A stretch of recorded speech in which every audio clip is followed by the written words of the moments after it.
Sarah sellout. So if you're not working the New World Order agenda, you're working the Sarah agenda. This whole Al Gore faction. So it matters not who's president of the United States.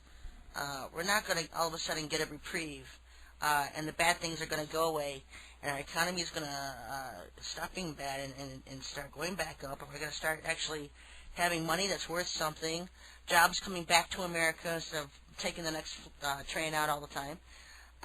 It's not going to get better, folks. We're not going to snap out of it. We're not going to get all of a sudden snap out of all the evil we're in. It's going to take the Lord himself and his angels to fix that problem. And so until that happens, folks, don't fall for this false hope, this false illusionist stuff that so many are falling into. And then, you can't fault them because everybody wants, could this be America's last chance? Could we actually divert this whole New World Order thing if we get Ron Paul in there, and he restores our Constitution, and we get back on the right track, we get our troops back home, and we just turn around and go the other direction. And I'm telling you, folks, it matters not if Ron Paul's in office because he's just a different agenda. He's just a player. He's a player. They're all players. And so what you need to be doing, instead of spending all your time in false hopes and false theories, is preparing for what's coming. Food, water, emergency essentials. And don't fear what's coming. Perfect love casts out fear. If you're in fear, love God more. That's all you got to do is love him more. Because he'll take care of you. The thing is you have to listen to him because he's not going to just, it would be nice if he threw a fruit basket out of the sky and hit you on the head and it didn't hurt you and you got all the fruit in the world you wanted or whatever.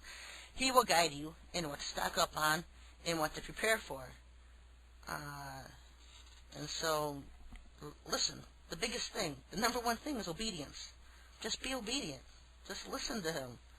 If he's telling you to buy a 5-gallon thing of beans instead of buying 10 gold coins, then buy the beans, And that way you're never in doubt of what you're doing because, you're just being obedient.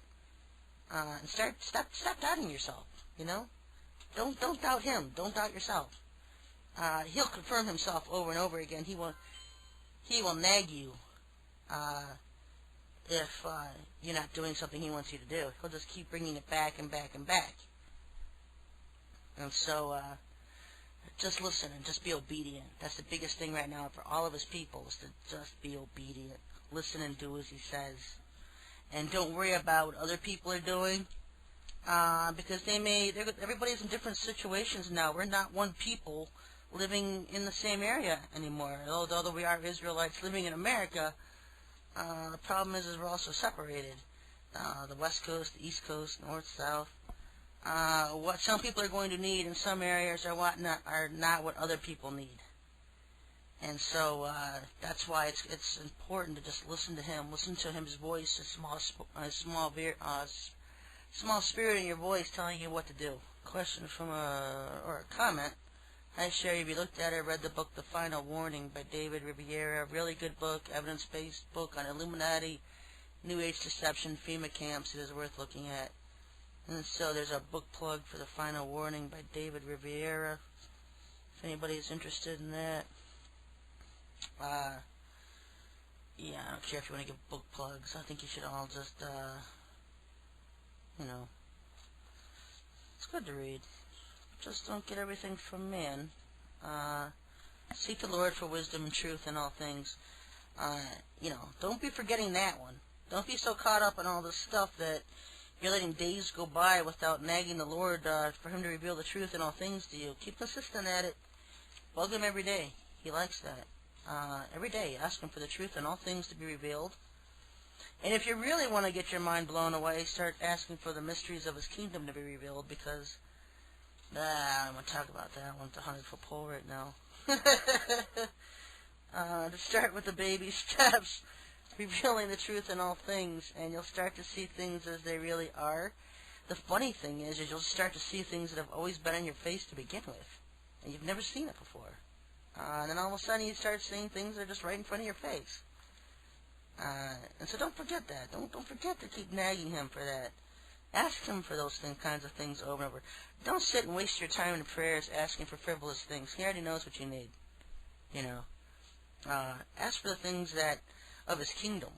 And those people grant you without measure knowledge, wisdom, discernment, how to hear him better, how to build a relationship with him better.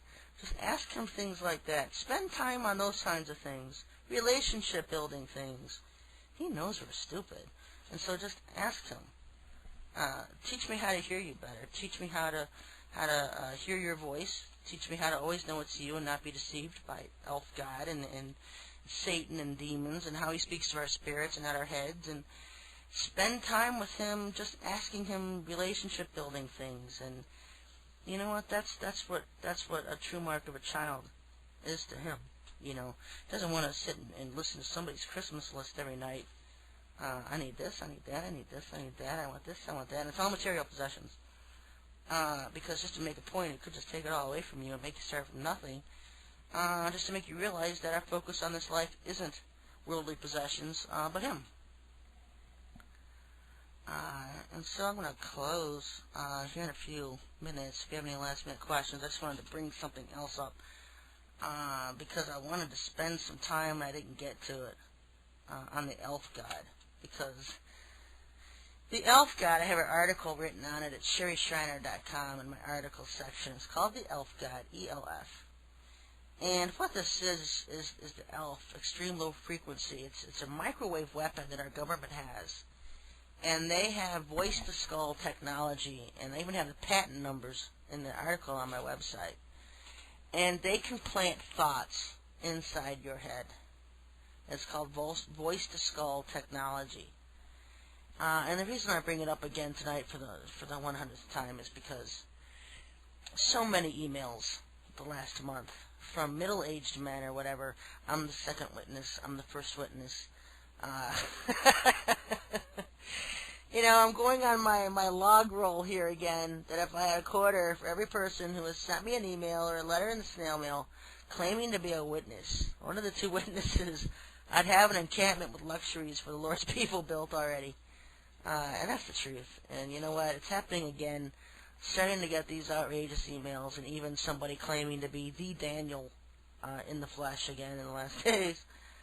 And so that elf pumping again, folks. And so that's why I encourage you to get closer and closer to the Lord, so that you know when it's not the Lord you're hearing from, when you're suffering from this elf technology, this voice-to-skull technology, because the Lord does not speak to our heads, period. Government does. The military does. Satan does. Demons do. The Lord will never speak to your head. And so when the Lord speaks to you, you'll always know, because it's a small voice.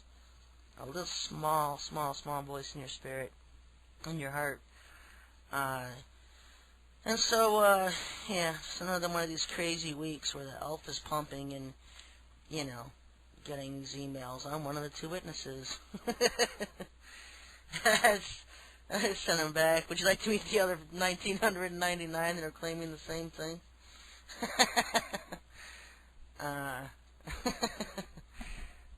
So anyway, until next week, folks, don't get fooled by the elf god, ELF god.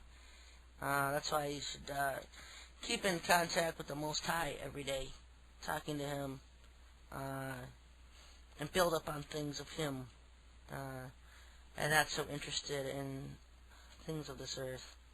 Anyway, until next week, everybody, God bless.